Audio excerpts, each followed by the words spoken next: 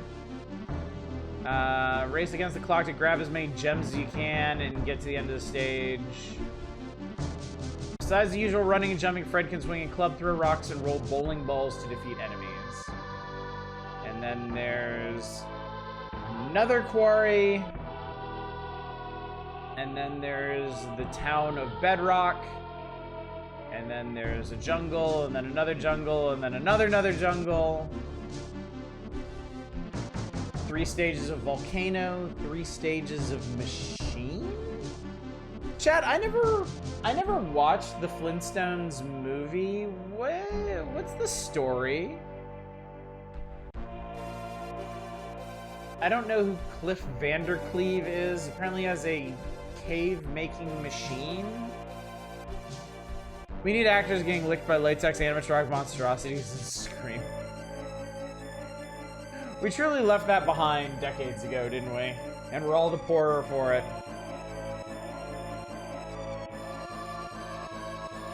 I think he's a wealthy industrialist.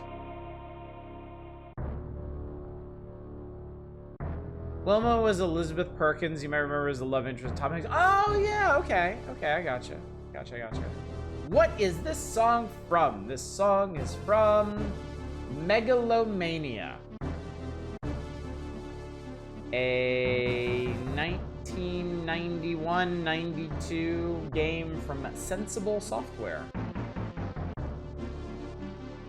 Plot was basically a big episode of the movie, and that Fred is a huge fuck up and gets in over.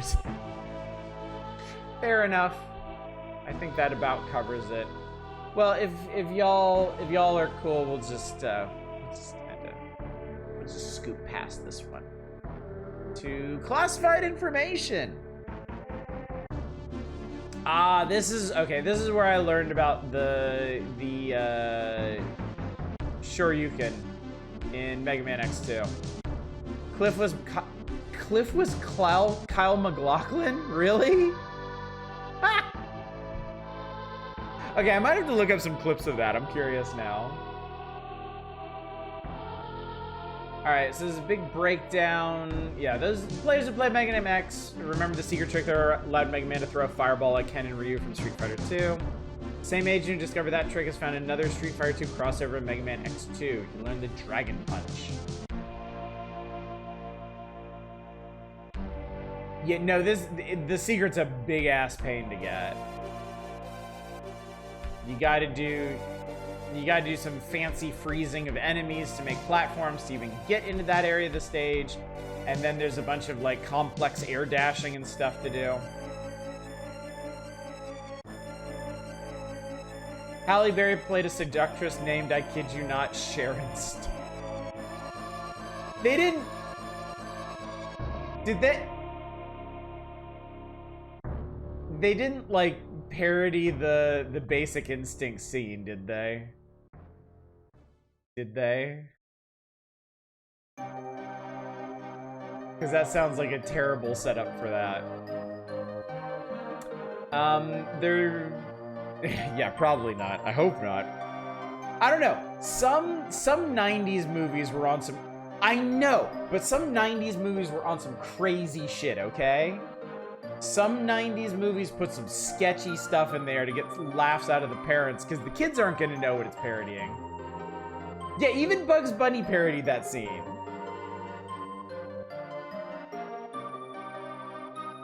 Their tip for Secret of Mana is how to reset the game quickly. The fonts drove us all battered.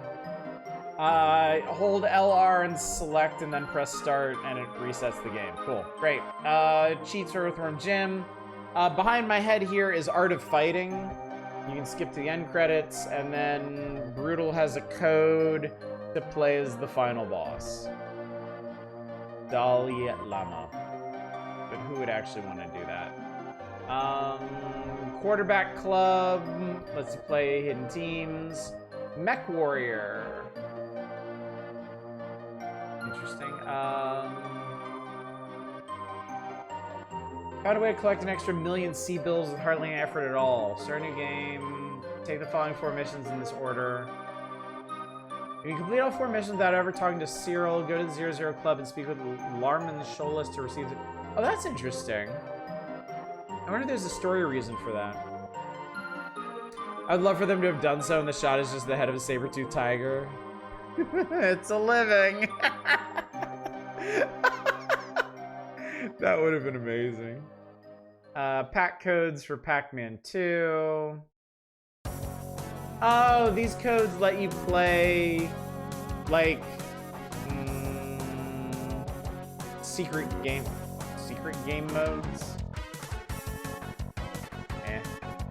Secret options mode for Guerrilla. Wow, a code for an NES game, chat. This right here, Guerrilla War is an NES game.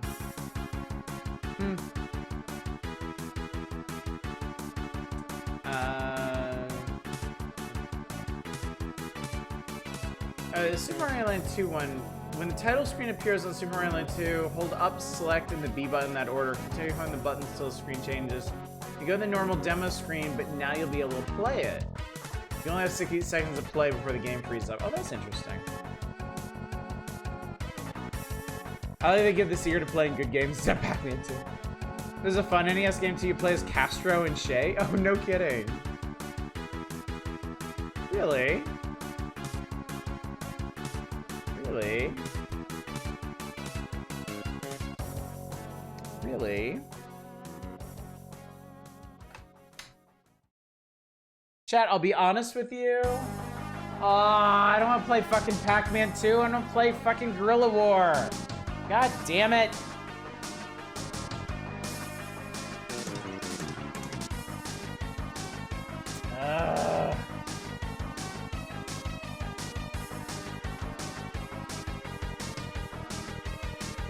Arcane is a monster. What are these codes?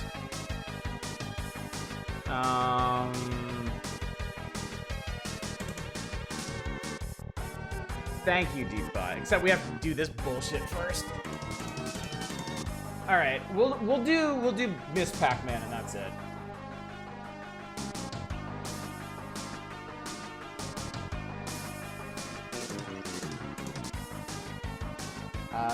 Miss Pac-Man D.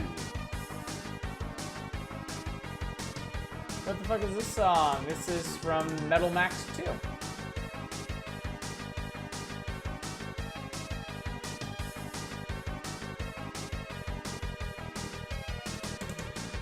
It's a bop, isn't it?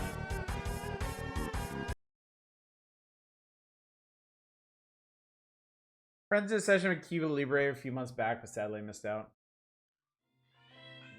All right. Password.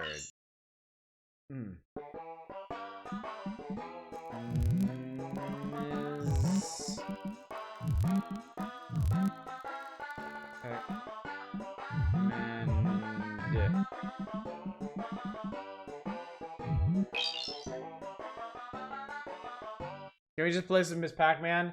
Yes. Yes, we can.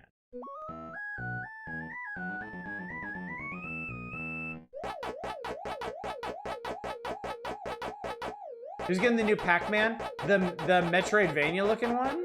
I'm really curious about it.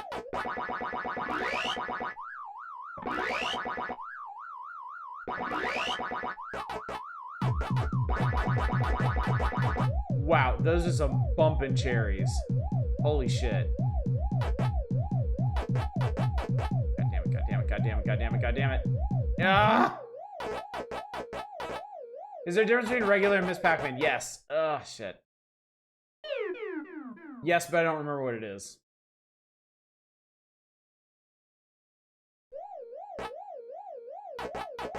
Need that thumb in arcade? Yeah, definitely. Better levels. Whoa, what the fuck?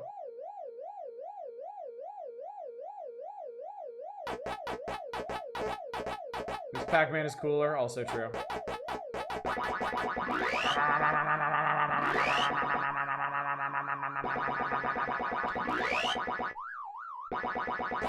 Oh shit. Oh fuck. Oh god damn it.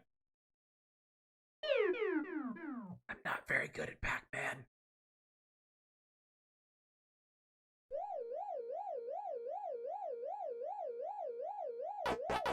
Did you ever play Pac-Man 99? Yes, I did. Yes, I did. Pac-Man 99 was pretty cool.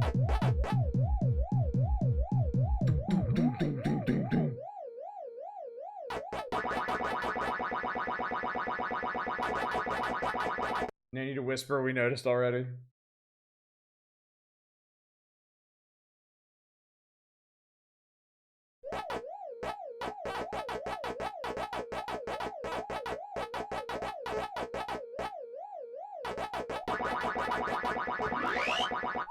How's it mean that Pac-Man is one of the situational awareness games I fail at?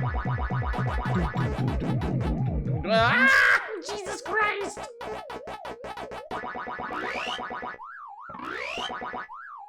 Pac-Man's too scary for me. I can't handle it. Ah! Jesus!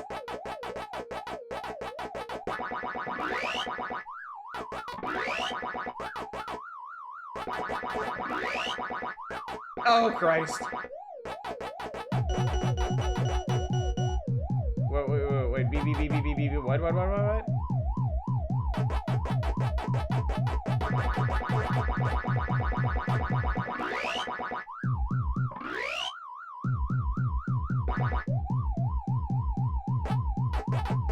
Whew.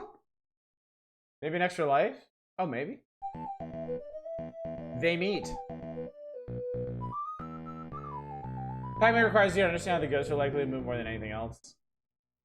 Yeah, I know there's defined logic for each of them. Like, each of the ghosts behaves in a specific and unique way. But I don't know how that works, so. I'm not a pachologist.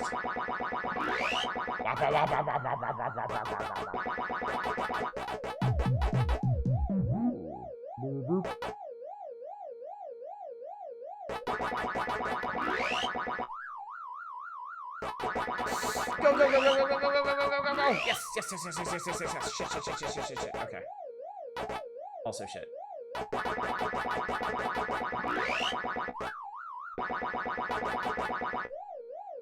Oh, fuck. Okay.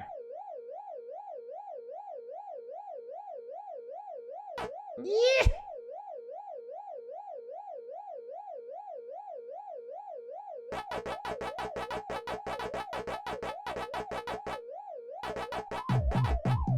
Whoa!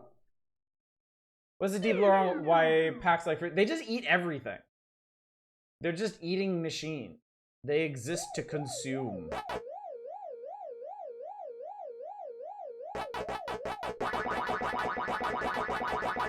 Orange Clyde is completely random in its movements. Blue likes to flank. Red is more direct. Pink has a complicated AI that changes occasionally.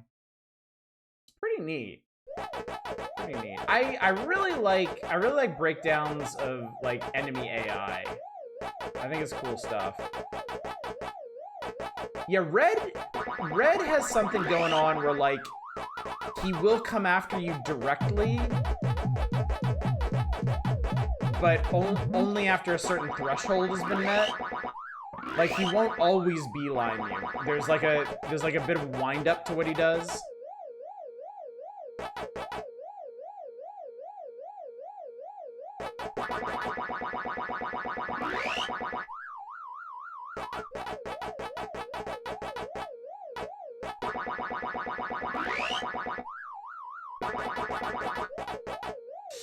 shit. Oh shit. Oh shit.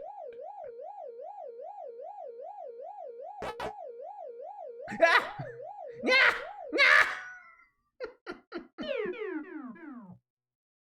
Aww. Oh well. I came in second, chat. I'm the second best Miss Pac-Man player ever on Pac-Man 2. I was gonna say something unhinged. Well, what's stopping you? Alright.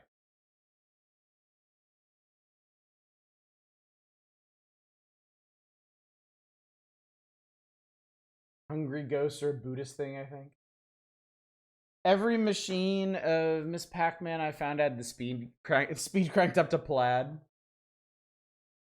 Oh, NES games, chat. I've been trying to think of a way to sneak NES games back on this channel. Because other than the occasional callback like this, we're never going to see them again. And I love them.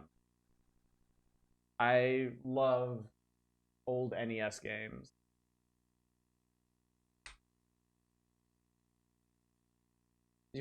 Did you find the homebrew NES? What are you talking about?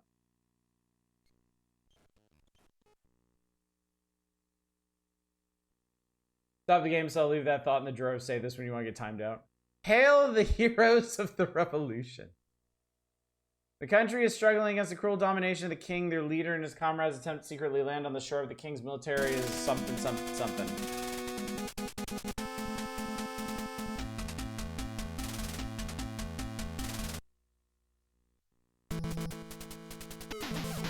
Oh, it's an Ikari-like. Okay. Jesus Christ. Alright, SNK. Chill.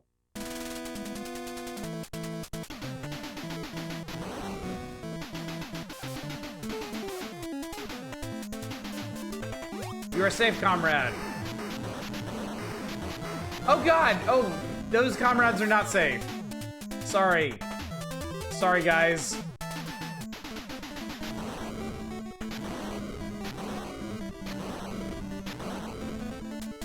Like a True Lies like.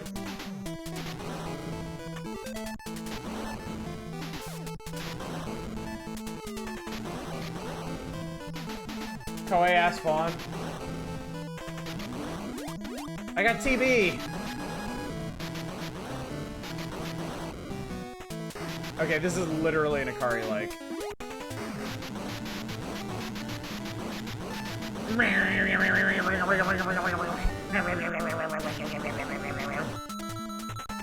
Get out, get out, get out, get out!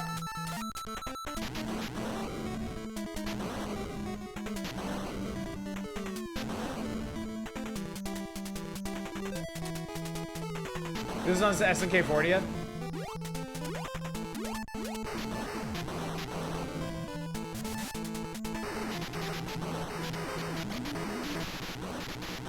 Jesus, sorry, flashing lights. Holy fuck. Oh, sorry, guy. Sorry, comrade. Your sacrifice will not be in vain.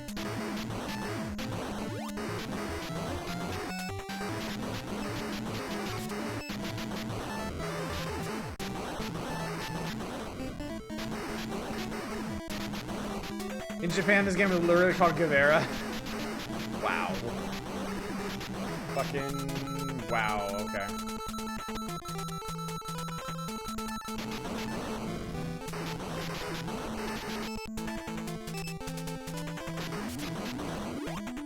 Yikes! Holy fuck.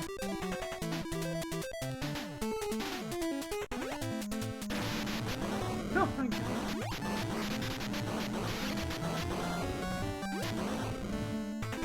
This is like Ikari Warriors is too slow paced for me. I need more.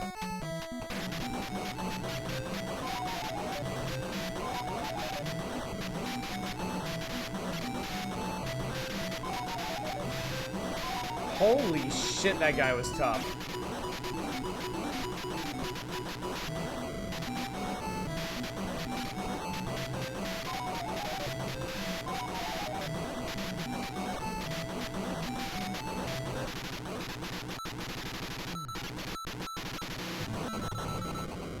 Player 2 is Fidel.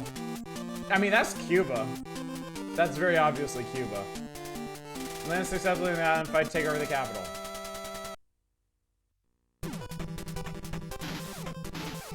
Oh, that guy was on the... Oh, that guy was escaping. Oh, I fucked up. Fortress! I like that they label their fortresses. Very conscientious of them.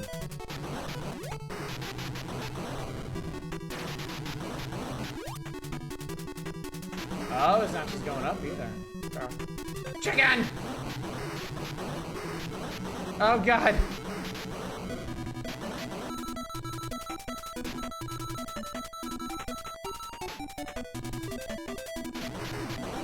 Oh, God.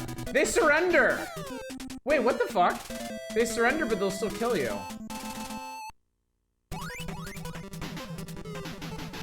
Are they like fake surrendering? What the fuck?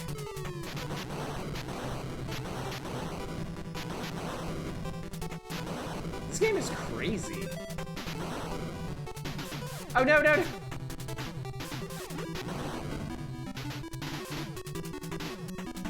Pigs! They fake surrender. Wow, those assholes. Isn't that against the Geneva Conventions?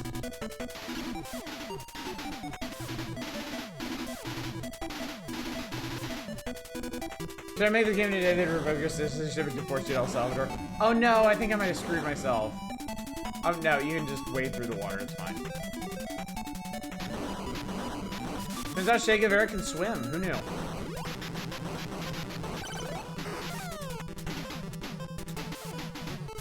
Oh no! Oh, double no.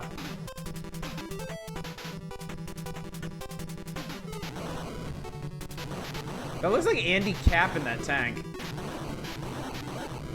Oh.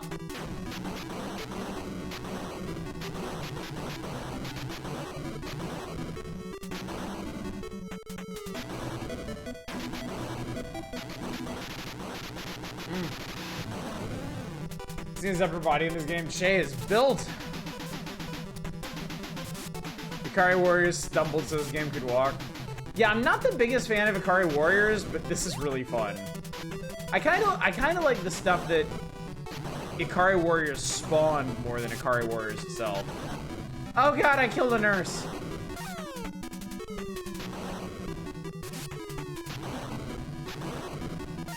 Yeah, blah, blah.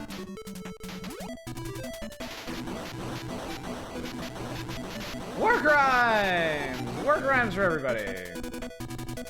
I've yet to see a single gorilla in this game.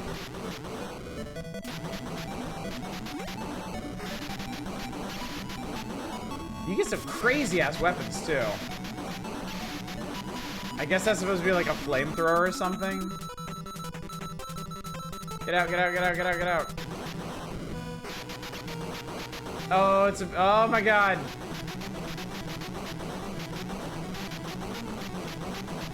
It's the evil juggler, what juggles at midnight.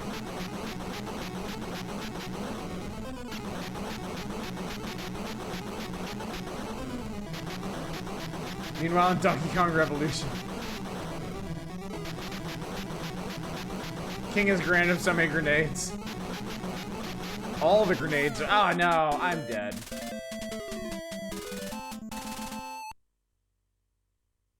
One more continue.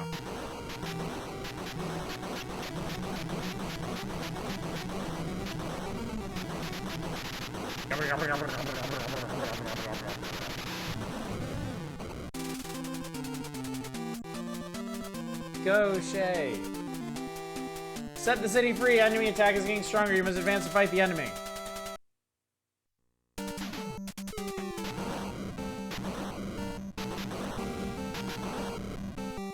No, god damn it. I have terrible reflexes when faced with POWs.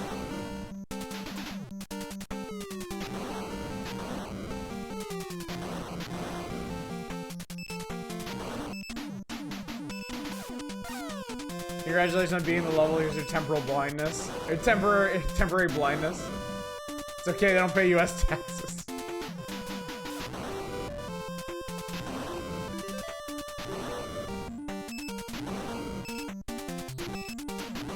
I was trying to play as like a Spec Ops The Line. See, this game could pull it off. This game knows what it's doing. Spec Ops could honestly learn a thing or two from this.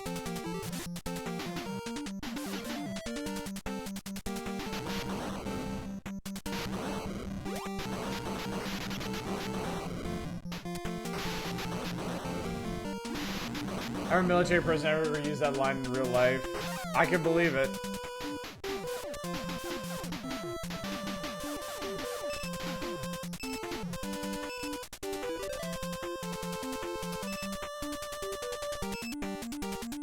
These levels are pretty cool.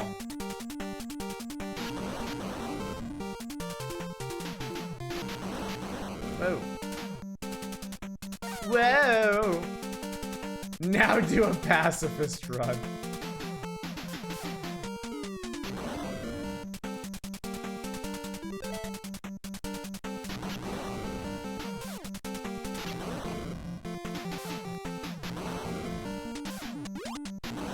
Somebody out there must have done like pacifist Ikari Warriors. I'd like to see that.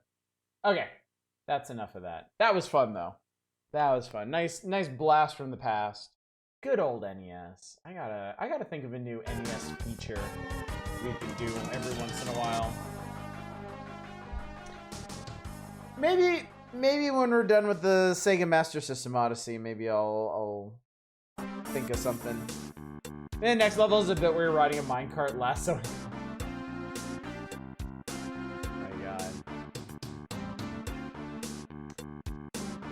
Ready to talk about the future of gaming, chat? The X-Band evolution?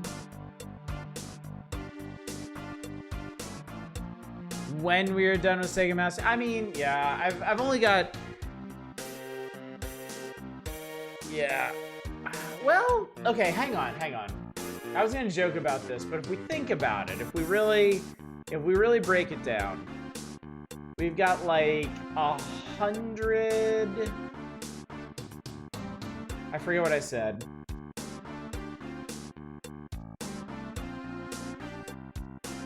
We've got over 100 games left. We're averaging now maybe around 15 games a night. So that is maybe 8 nights, 8 months. We'll be done with it in less than a year. It's like a haiku when you're forced to fit a game into an 8-bit cartridge. You end up with either poetry or 17 syllables of BS. I like that. I like that.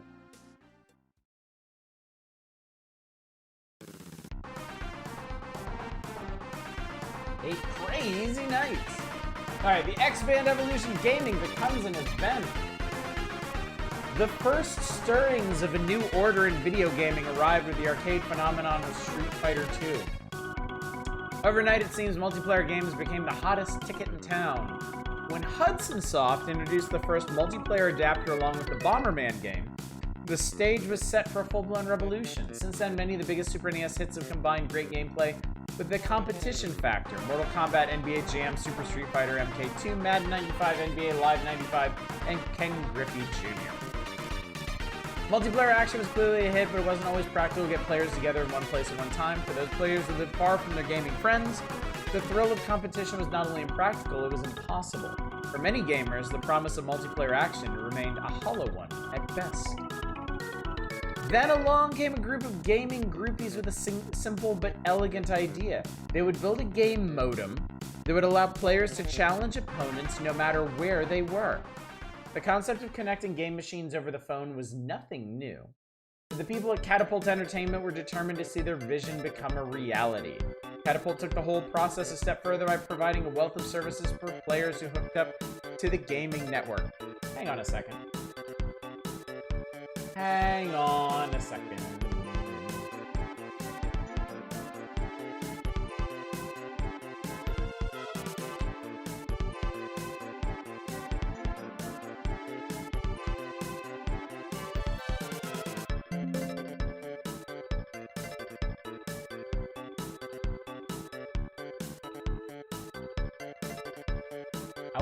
I wanted to see if I could find some information on Catapult Entertainment, but Wikipedia doesn't have anything. Legitimate amount of the X-Files X at the top of this, I know.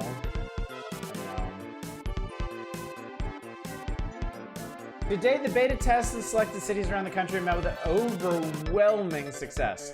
X-banders have been averaging 3 or 4 matches each day. Wow, 3 or 4 matches each day. And they leave each other in excess of 5 messages per day. The volume of traffic on the embryonic network has exceeded all of Catapult's early projections. Even though the national launch of the X-Band is still a few months off, gamers in New York, Los Angeles, San Francisco, Atlanta, and Dallas will be able to get an early taste during the Super NES X-Band beta test this summer.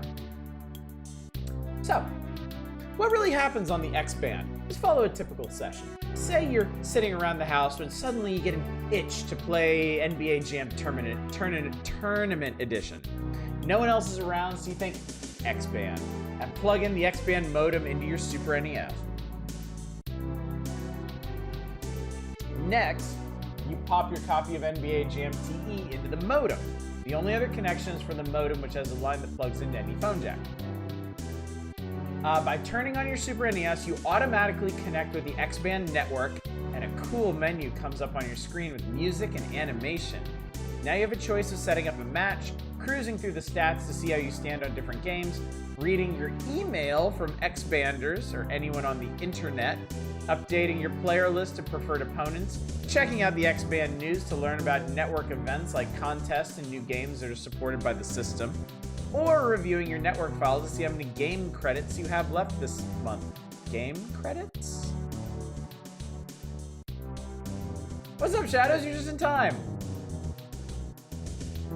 Of course, you ignore all that and bring up Bandwidth, the online magazine with daily news and tips from Nintendo Power. After checking out the news and being amazed by the graphics, you decide it's time to get some game action. You select the challenge option to wait about a minute before an opponent comes online. Since you restricted your playing area to your hometown, you won't even have a long distance charge.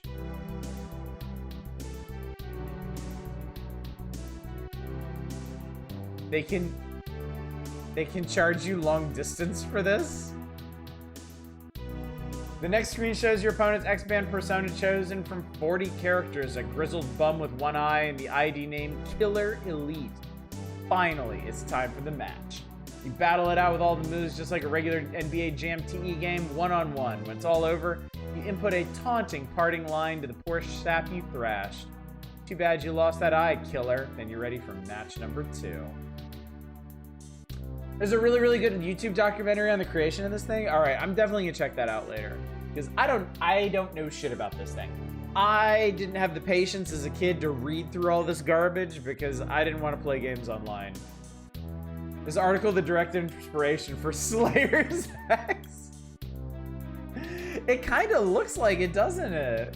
Also, good evening, Sarah. Good to see you. Super NEX Band makes use of a 2800 baud rate modem with 8 megabits of internal ROM and 64K of RAM.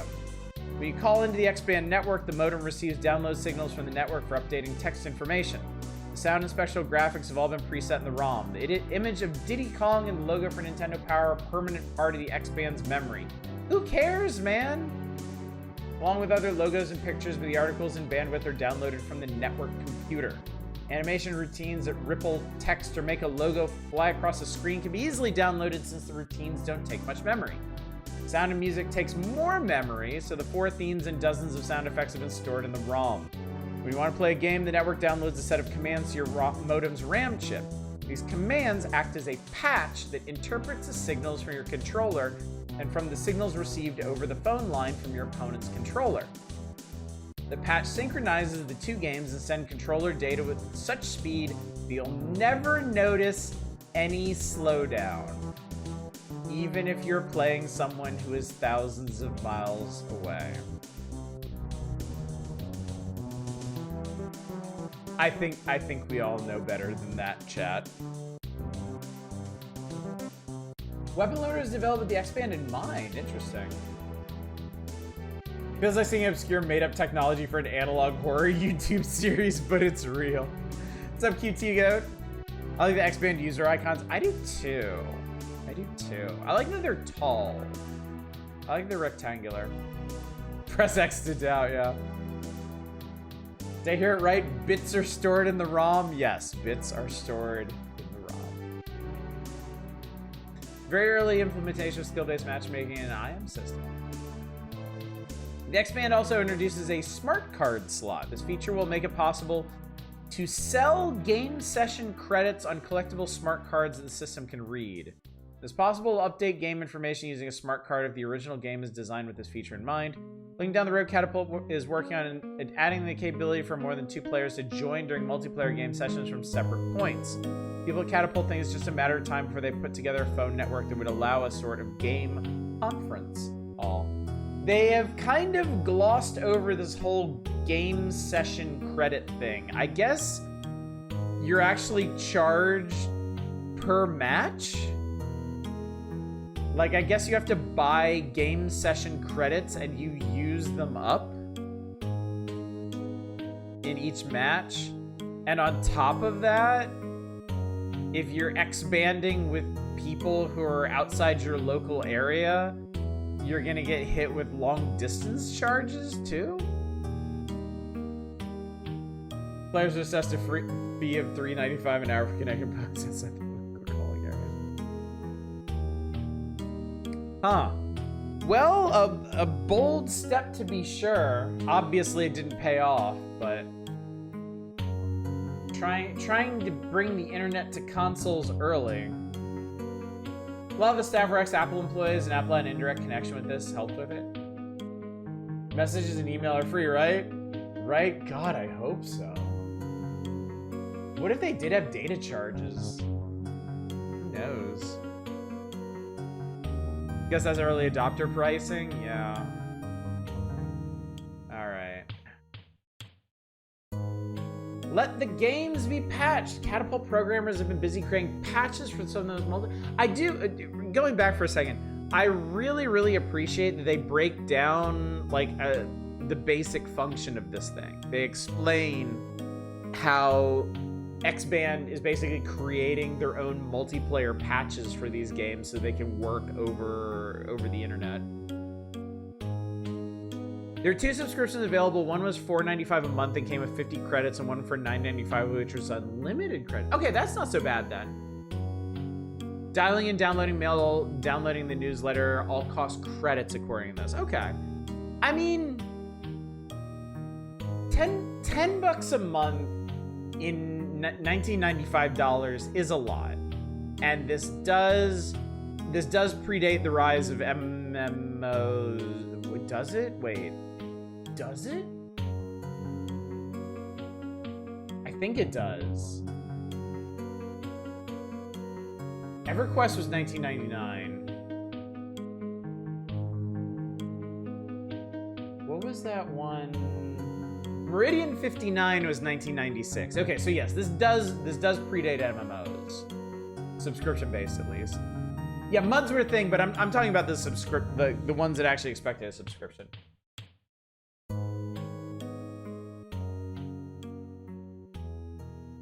Apparently got 15K subscribers as peak, launched in 95. By 97, people weren't using it because there weren't SNES and Genesis games in 97, so they cancel it. That's brutal, yeah. Yeah, it's a shame they couldn't have hit with this out the gate, you know? If they could, I mean, even, you know, even 94, getting an extra year, they might have been able to build a better base and been able to leapfrog over to other systems. Tried to do a Saturn version of X-Band for Japanese audiences before dying off. Alright, anyway, busy creating patches for some of the most popular multiplayer games on the market. Initial offering will include, I'm not gonna read those. Other probable early games will include Comanche and Bomberman. Keep hearing about Comanche. They were dead set on that existing.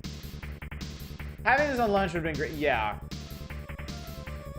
It would have been great, but I guess effectively impossible since they would need to get a hold of the games to patch them.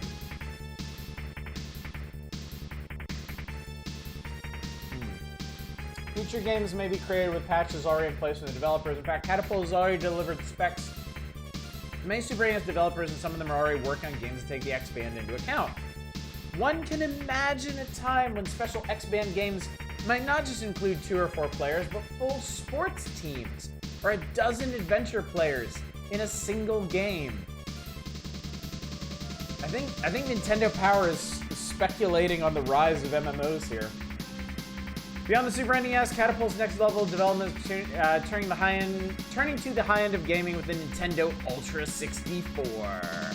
Be sure to check this month's packed watch for the announcement of another mega hit that will appear only on the Super NES and will support the X-Band. Bomberman would have been a strong start if it could have SNES. Seemed like a huge miss. Bomberman never happened on the SNES, but it did on Saturn. Patching stuff was a big reason a lot of devs didn't want to bother, and reverse engineering was tough. X-Band only support 18 games total in all regions. Yeah, it's a tough business model without having a big buy-in from major publishers up front. So, a bold concept, but it's pretty easy to see why it failed. So Nintendo Power surges on bandwidth. So Nintendo Power had their own presence on there. X-Band is priced $50. The month. Oh, interesting. The monthly network fee of $7.95 includes 32 game credits. Each credit, worth about a quarter, lets you play 1 match and download news from the network. Additional credits cost about 15 cents. You can give yourself a monthly spending limit so you don't blow all your money on X-Banding. X-Banders will also be able to plug in a full-size keyboard accessory sometime in the not-so-distant future between $30 and $40. I'm guessing that didn't happen. The guys at Catapult already have keyboards for their systems, which can result in some pretty amazing message speeds. Joey Stockland, formerly an interface designer for Apple Computer and an instrumental member in the development of the X-Band network, talked to Power about the X-Band. Okay, so that tracks.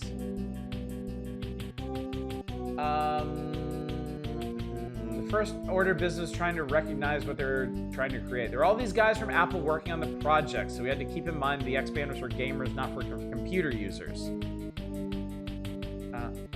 Here at Catapult, we're doing something no one had ever done before. We had to think about everything from the gaming perspective and create an interface that reflected that. One of the things we focused on was animation. You'd be surprised how little animation you find on regular computer interfaces, but the X-Band has stuff flying all over the place, just like in a video game. Disruption hadn't been invented yet.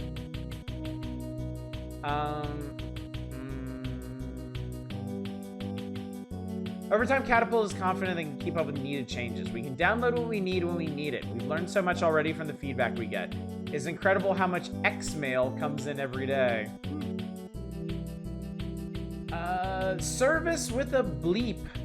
The network features of the X-Band cover most of the areas you find in other computer or online services like America Online and CompuServe. The interface is a simple menu system. Graphics are fun but cool. Okay. I gotta check this box in the top corner. Super NES X-Band versus Genesis X-Band. Here's another reason to pack up your old Genesis and put it in a dark, dusty closet where it belongs. The differences between the Super NES X-Band and Genesis X-Band are dramatic. Super NES modem contains more RAM and ROM memory, resulting in far more and much better graphics. The amount of animation possible on the Super NES unit is greatly enhanced, and the sound, as you know, is far better on the Super NES. The best reason all, of course, the best multiplayer games are on the Super NES. Let's face it, with better graphics, sound, and play control, the Super NES wins this head-to-head, hands down. Dude, it's a fucking menu. That clown lady icon is interesting. I wonder if there's anywhere on the internet where you can download the original X-Band avatars. That'd be pretty interesting. The big thing I love about it, it was discovered that a user could record the tone sent from the modem and then receive the long-distance service number, off-code, and phone number of the player they were connecting to. This information allowed anyone to long-distance call and get it charged to Catapult. Imagine the brand synergy if they could have gotten the X-Men in on this. Oh man, that would have been amazing. They were kind of right in a way. The Genesis supported way less games. Oh wow. You said the SNES X band eventually supported 18. Do you know how many it eventually got on Genesis? If you lived in Japan. 14 here, 18 in Japan. Okay. Genesis at 14 all regions. Okay. Okay. So actually not a big difference then. And I'm guessing the 4 they were missing weren't exactly make or breaks. They probably weren't like your Mortal Kombats or something. Yeah, very slim technicality for sure. This is fascinating, man. The early days of the internet and telecommunications is really interesting to see the kind of advancements people were trying to make. You know, everything being networked is so ubiquitous now. It's funny to look back and see the struggle to get there. SNES could support Doom? Fortunately, we aren't troubled by the internet anymore. We are the internet. Puyo Puyo Games, Fire Pro Wrestling, Panel de Pollen. Not the version we got here. Huh, weird. Alright, next up is... Alright. Alright.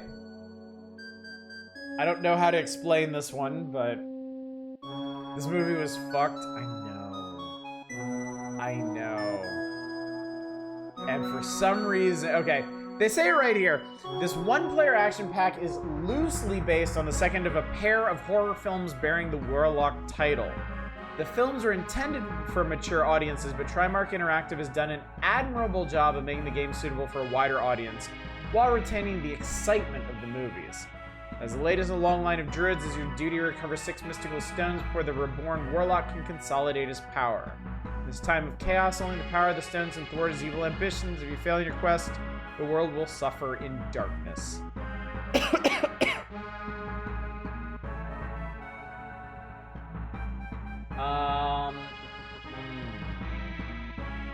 Apparently, network structure stuff merged into M-Player, and then M-Player's infrastructure merged into GameSpy Arcade. Oh, interesting.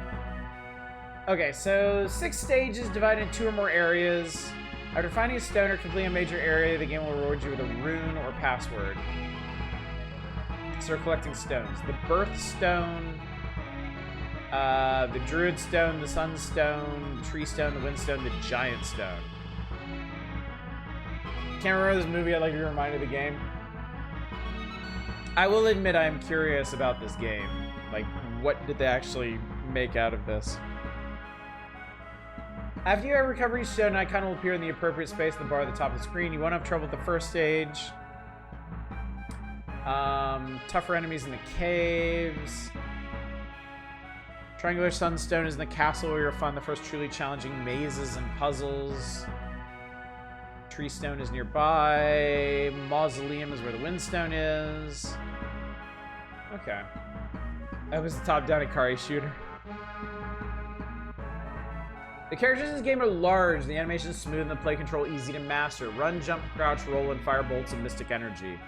Even a protective orb that follows you automatically. As you proceed, you collect as many spells as you can, which appear as icons on the ground. These on our buttons to scroll through your spells.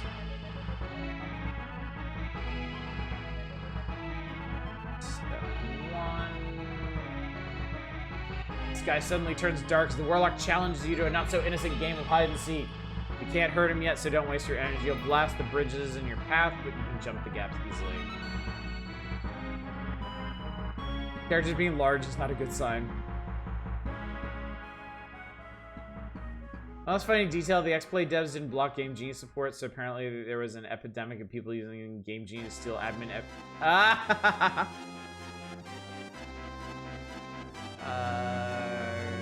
garden stuff and things. Okay. Alright, let's give this a try.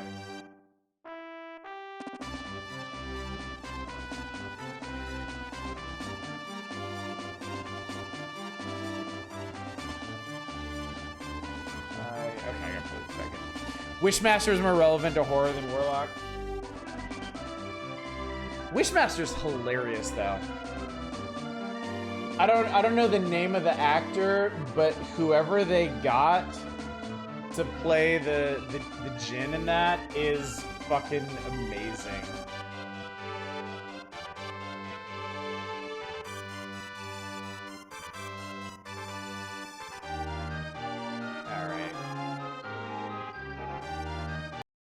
Alrighty. Like I'm not sure there's another actor who chews scenery in quite the same way that he does. It's another LJN joint, chat. Trimark Interactive. This is gonna suck probably. Oh, those are bad. Oh, those are bad sound effects. LJN, let's just begin. The quest begins.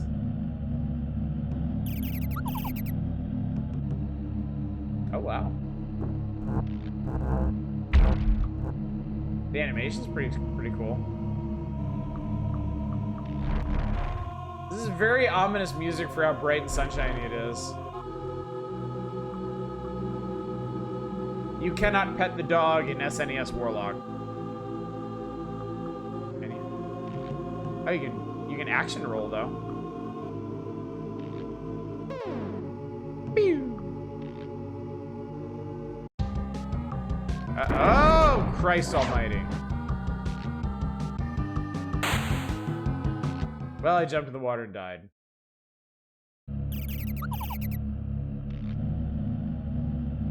I'm wondering about making a horror that doesn't play at night, so hey.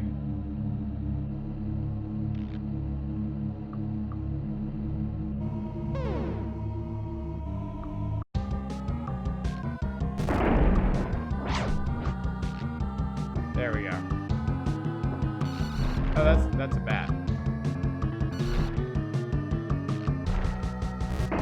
So that blonde dude is the titular Warlock, I believe. Oh, sweet Jesus. Oh my god, look at my health icon at the top. I don't know what I'm supposed to be doing here. Oh, there we go. Okay, I found fight. That's gruesome.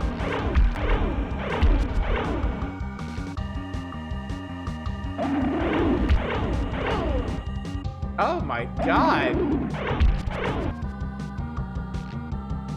That's like fucking nightmare fuel for a child. Jamie never learned the magic spell swim a foot to the shore. The fuck is by the socks the cat rocks the hill devs.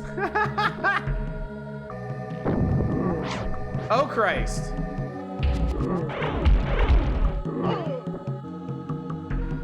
Already this is one of LJN's best games.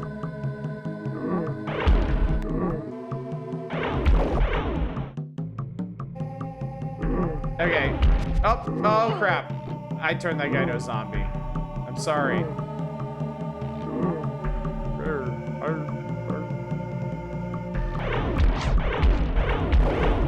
It's okay, I'm sure it was about to turn into a zombie. I'm sure everything was fine. I don't know what I'm doing.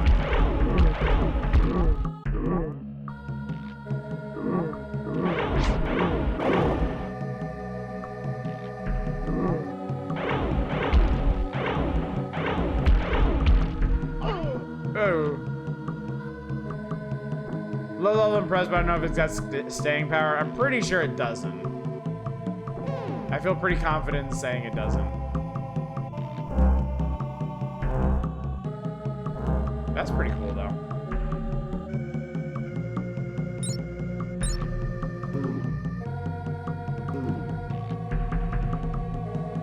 Okay, I think I managed to use a healing spell.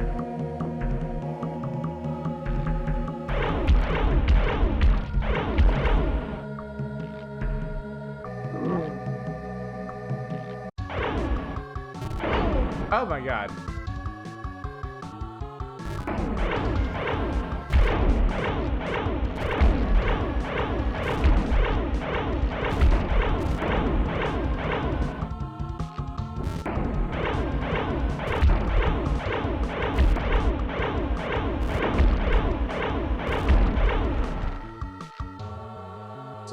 as I stay out of range of his spells. Oh, you shoot up too. I like it. Whoa! Worst Mortal Kombat clone ever. Whee!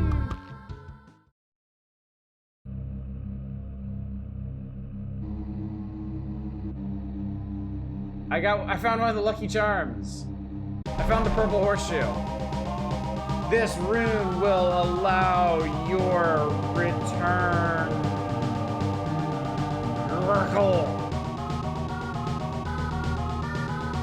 I like the atmosphere, not the action. It is interesting, isn't it? Travel now to an ancient time where other stones under darkness and cursed guardians lie. But beware, for the rest shall not come as easily as the first. Gurgle with not much. What's Gurgle with you? The quest begins for the second stone.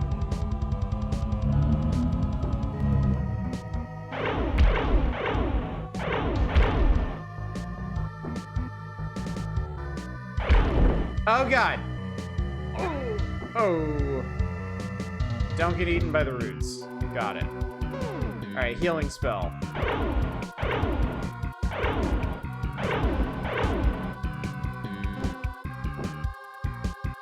I'm as shocked as anybody that didn't kill me. The quest for the second stone continues.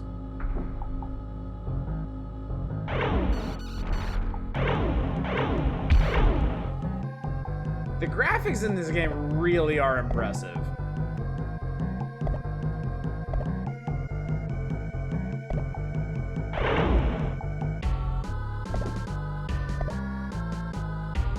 This game is still horror, even not as horrifying as the movie. Holy shit. Ah! Double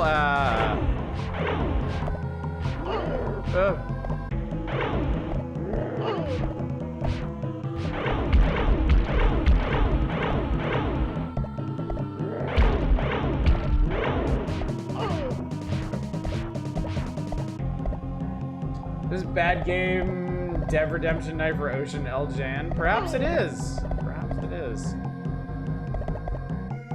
I mean, I do kind of hesitate to call this good, necessarily.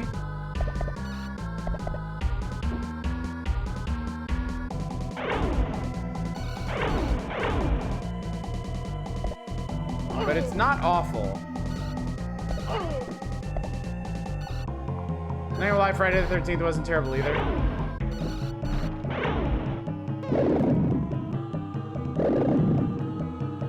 Oh shit. Alright, I guess we're going down here. Oh, I died. Dumped all their points into production value.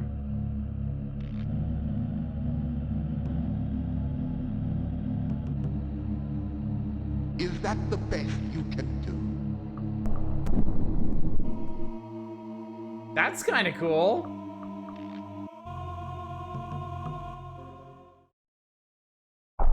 Okay, so no continues, password only.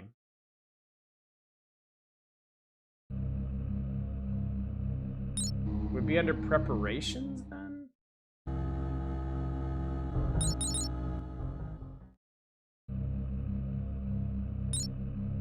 I want to do the password.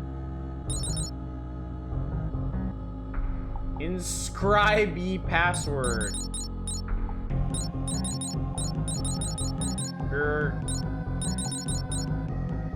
Go. And ye shall pass. Nah, it's okay, Arcane. I'm only gonna play this a little bit more. I wanna see what happens if you don't go into that cave. Half word.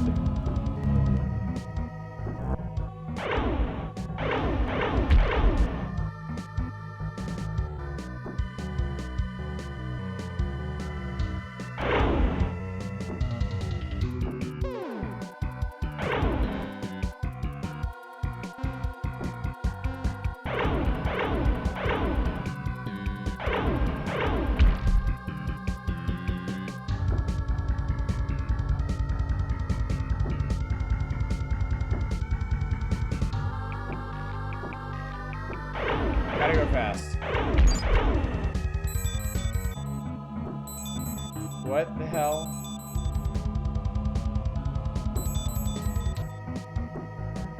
This gem kinda lets you fly? That was weird.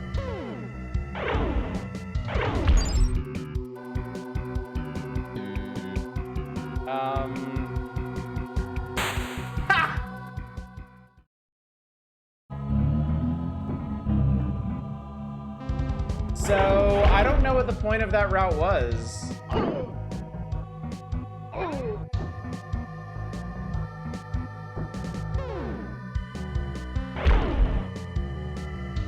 Magic users cannot swim, just like Luffy.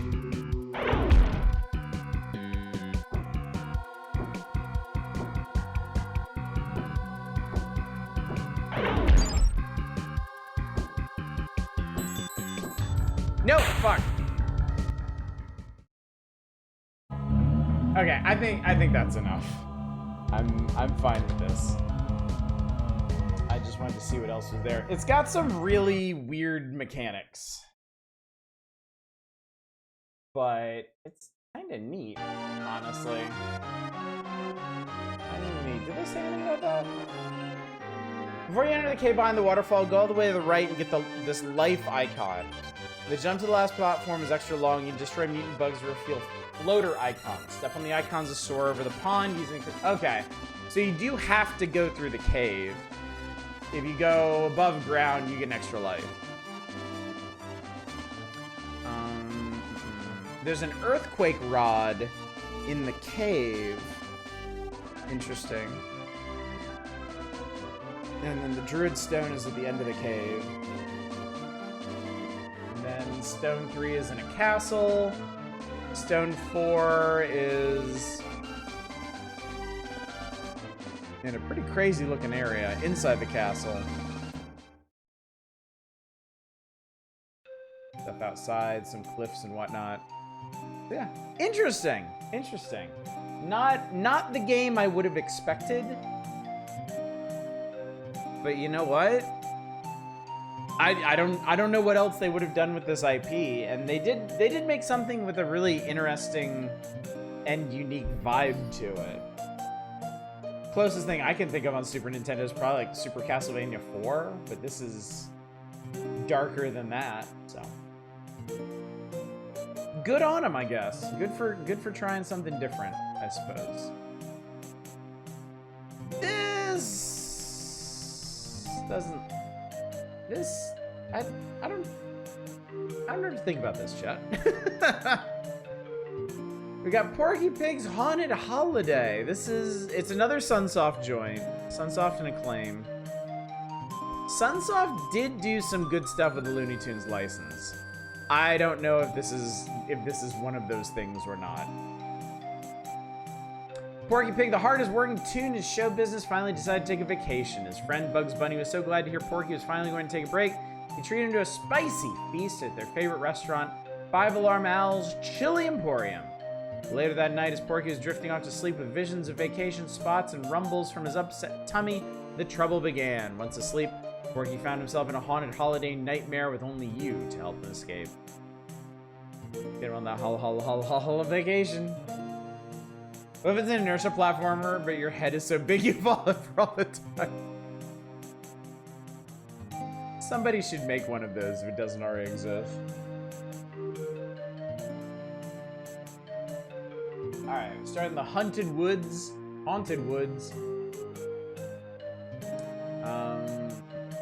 The trees are harmless. Climb their creaky limbs.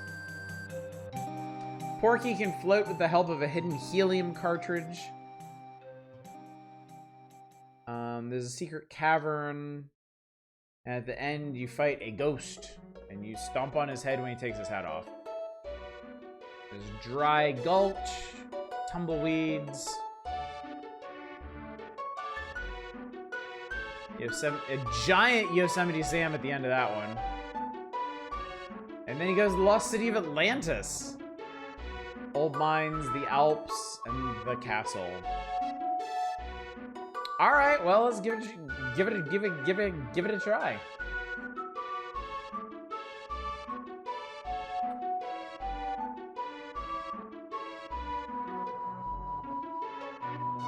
Porky Pig's Haunted Holiday. This is one of those games, one of many games, I suppose, on the Super NES that I forgot existed.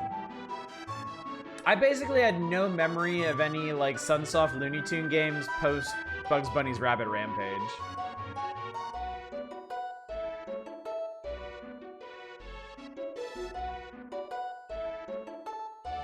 Let's see how it is. How it be, what it do.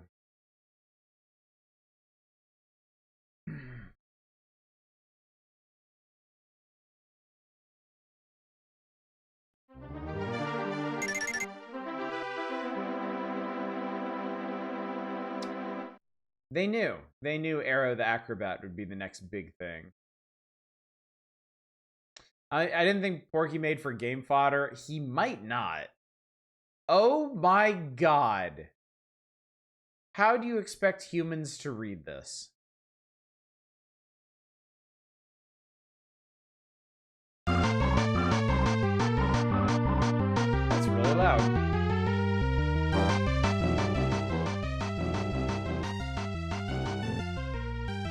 Alright, start, I guess. As Porky Pig is looking through his holiday brochures to plan his upcoming vacation, he drifts off to sleep and finds himself in a haunted holiday nightmare. So wait, did Nintendo Power just make up all that bullshit about Bugs treating him to a stomachache? Fruity Pebbles font. Yep, double haunted.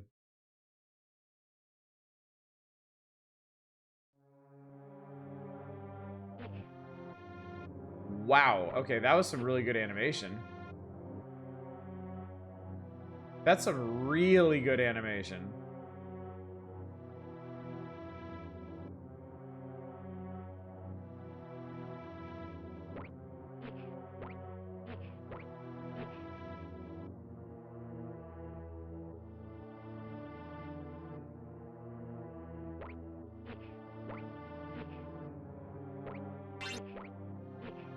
I don't know why he gets a... I don't know why he gets a sound clip every time he fucking jumps.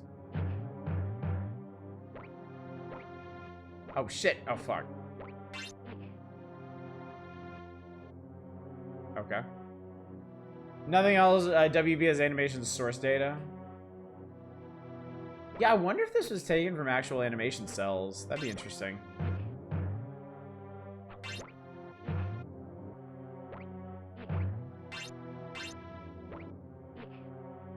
Surprised Nintendo publishes with all the nudity.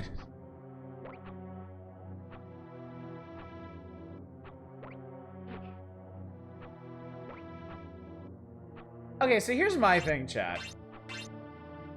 So this seems pretty solid so far. It's just, I don't understand the aesthetic.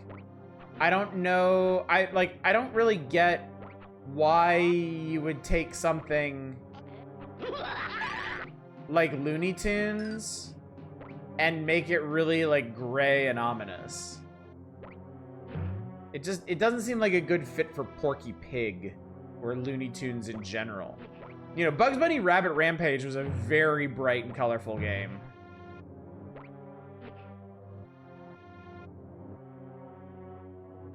Little Grundle, that's probably legal. Porky Pig is famous for jumping on his enemies and fighting leprechauns. I didn't realize Porky had problems with the Irish. Yeesh, indeed.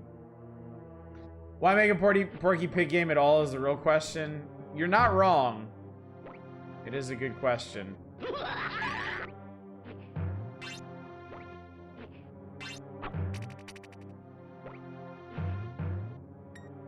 Buckhorn Leghorn didn't get one. Daffy, I don't think, got one. Daffy got the Marvin missions. So actually, Daffy did get his own game. On Super NES and Game Boy, in fact.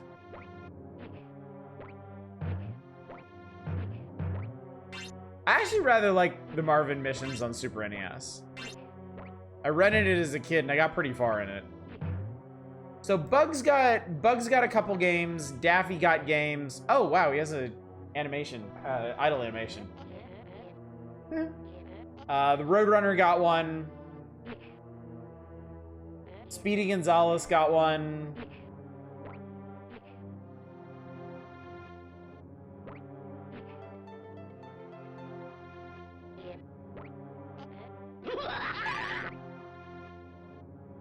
I just pretend I'm playing Yosemite Sam when I play Virtual Cop. Oh shit, it's one of these.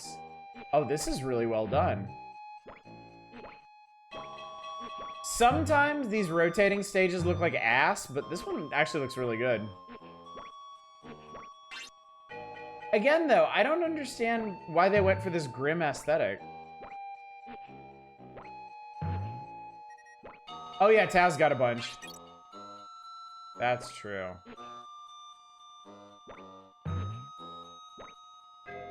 Still Florida, that was that weird Taz Road Racer one. That one's cool. What the fuck, Porky? Oh, wait a minute. Maybe... Nope. Okay, that's a weird death animation. Yeah, the shading on the sides is really good.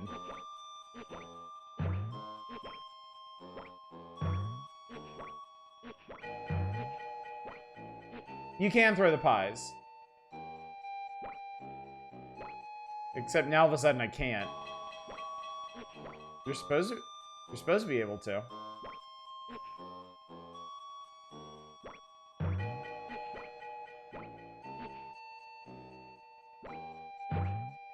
No. I think we're supposed to go that way, but I don't get how.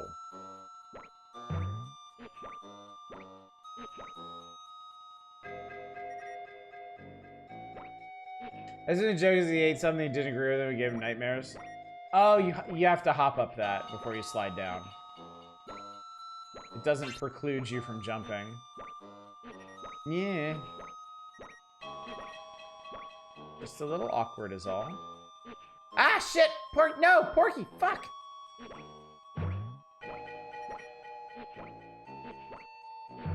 Oh, no! I got an accidental enemy bounce. Double tap? Yeah, there's no dashing in this, as it turns out. Good guess, though.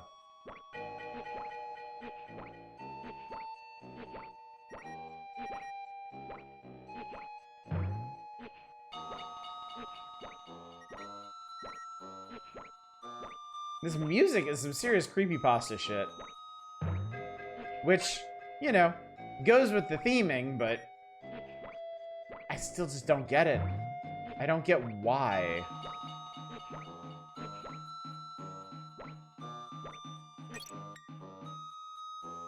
And platforms, the thing that comes to mind is a rotund pig with no pants.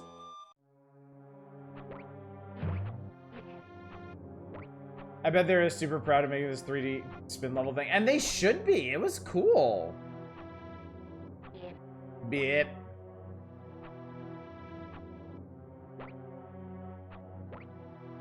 That was honestly really impressive as far as those kinds of levels go. Because like I said, like, there's a number of games have done levels like that, and some of them just look awful. Some of them look like shit, but not that one.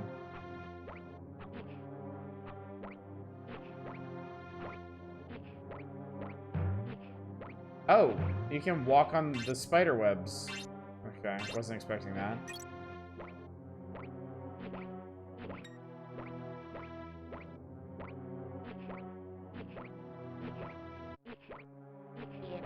Yep.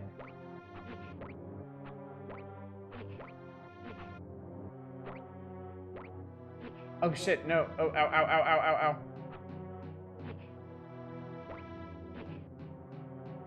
Oh, no, god damn it. The 3D part looked cool, didn't quite mesh with the 2D character well. Should've made this ultra violent, gory, and guttural.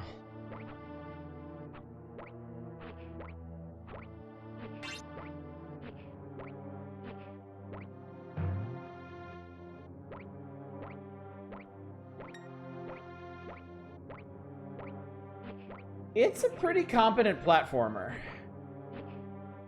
The controls are tight enough, the level layout is okay. A little confusing in places, but I mean, at this point in this generation, When isn't it a bit confusing? Oh God, okay. Okay. We're doing Flappy Porky.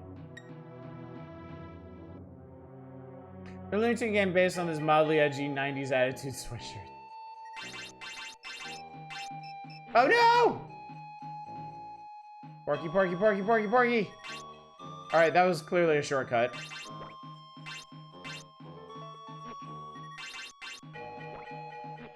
Woo!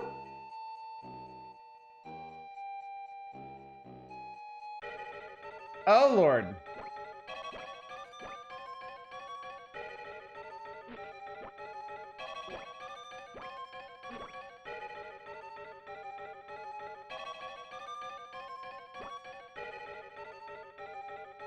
Good old figure 8 patterns.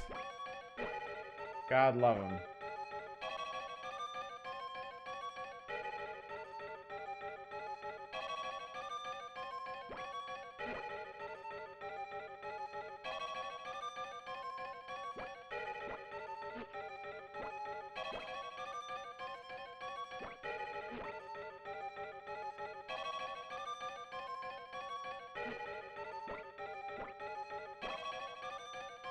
Oh no, what I hope is a ghost.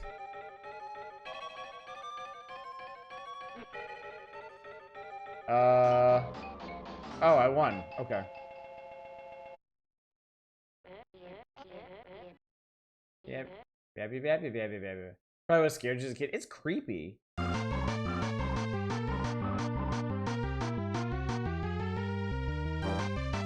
What a fucked up looking planet.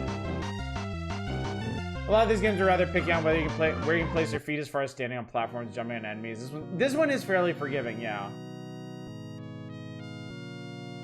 You actually have to push up to go into town.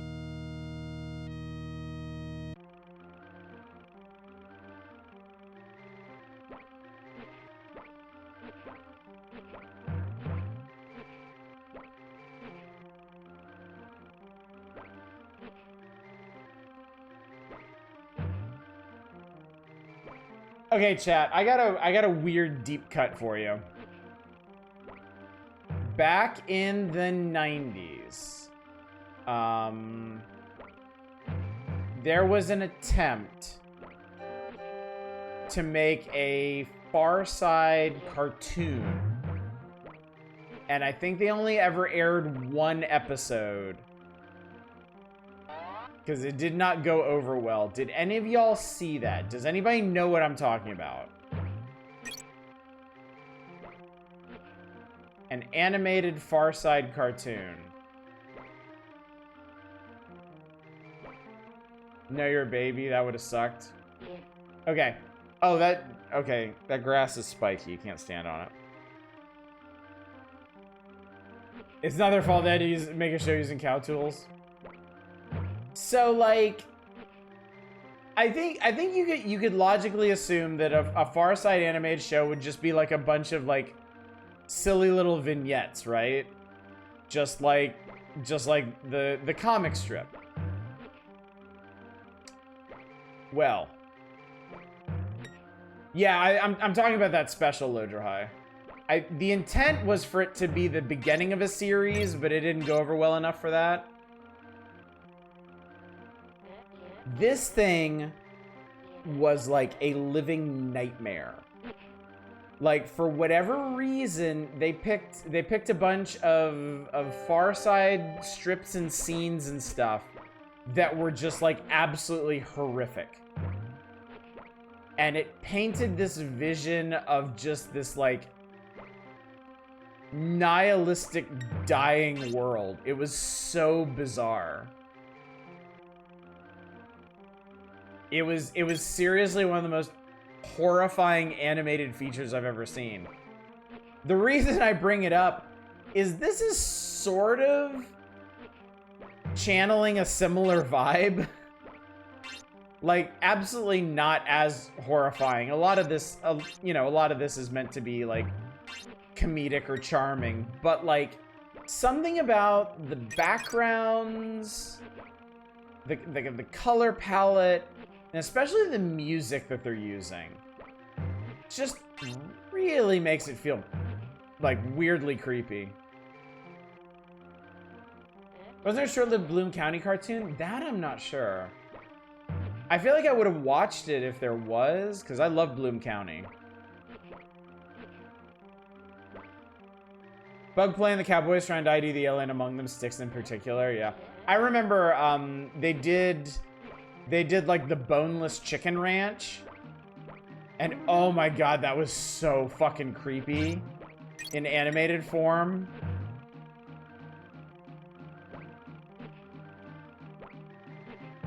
Definitely dark, but you liked it. I kind of want to watch it again. I kind of want to see if it's as horrific as I remember. That is a moose head with a gun in its mouth.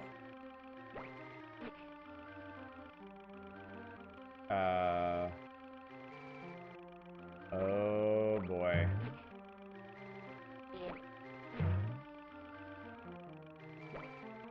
So now we're doing this. Yep, Berkeley Breathed. I've never actually known how you pronounce his last name. But yeah, I had a big Bloom County collection when I was a kid. It was one of my favorite comic strip collections.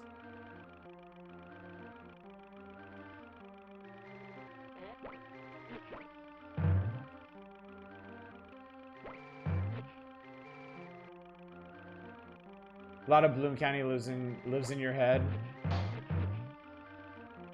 I mean, with the rise of Trump, a lot of it ended up being pretty prophetic.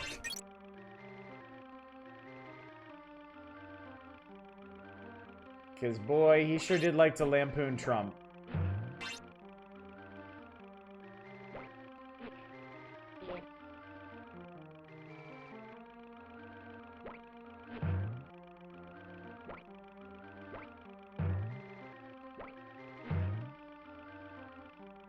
Do you remember politics in Bloom County was... It was basically a political cartoon. It was... I would say it was on the level of Doonesbury.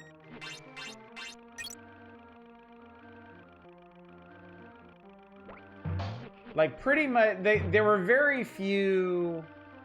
I feel like there were very few, like, gag-a-day strips. I feel like each one of them was trying to say something.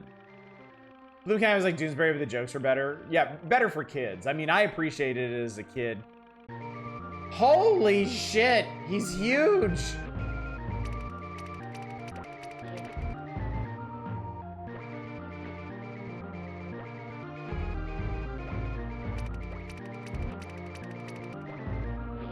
So I think the idea is you're supposed to flip the frying pan.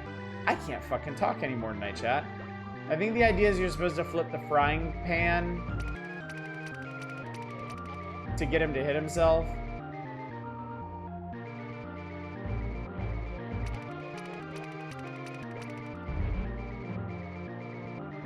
Oh yeah, he's gonna not to hit himself, he's gonna run out of bullets. If I do the timing right.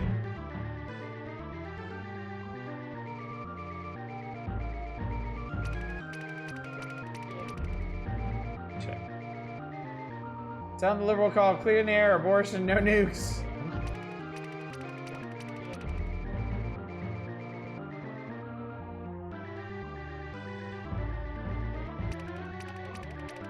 Oh shit. Last time I had Doonesbury in my head, my newspaper didn't have Bloom County.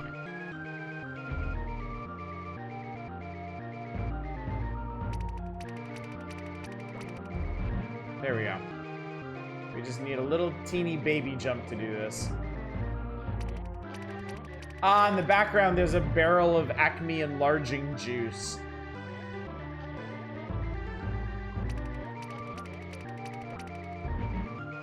Well, yeah, when Bloom County, then Outland, then Opus. After Outland, I think he retired. I forget what...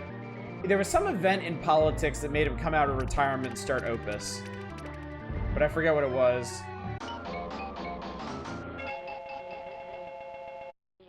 Yeah, that was not a great boss. You basically stand in one spot and do a well-timed baby jump 5 times. A surprise I felt the need to explain why he's so big, but I appreciate it. I do too. I do too. Nice little bit of attention to detail. He's huge in the comic page Size Wars. Welcome to Atlantis. Welcomes careful divers.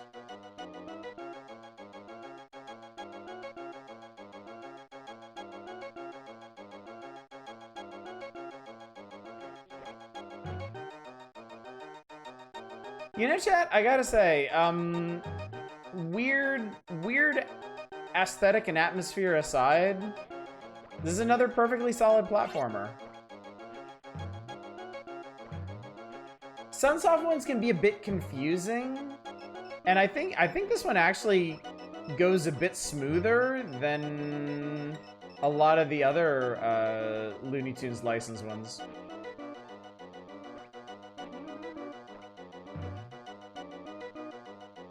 So I gotta say, chat, we've had more than a few pleasant surprises tonight.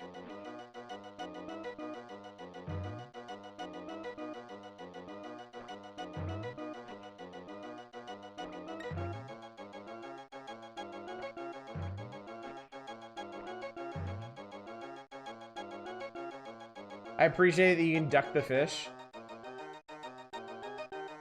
And then the boat sinks. Game devs remember their primary audience? They did.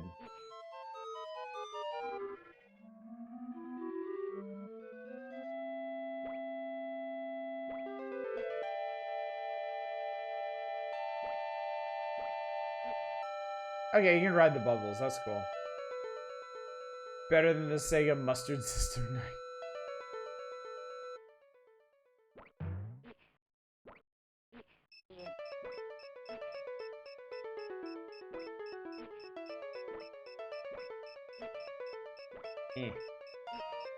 Ah, there we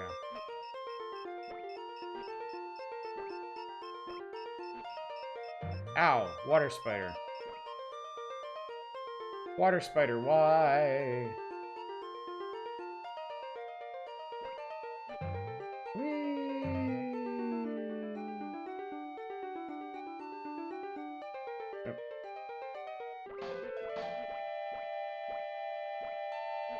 Weird how the SNES average seems higher than the Master System.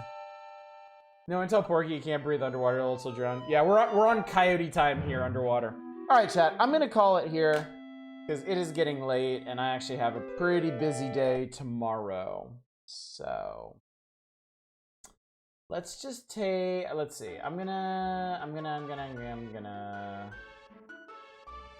let me close down requests. And then let's take a peek-see at what we're going to be doing on Thursday when we come back to this. Porky looks like a Super Game Boy character. Yeah, this was good. This is actually pretty good. Okay.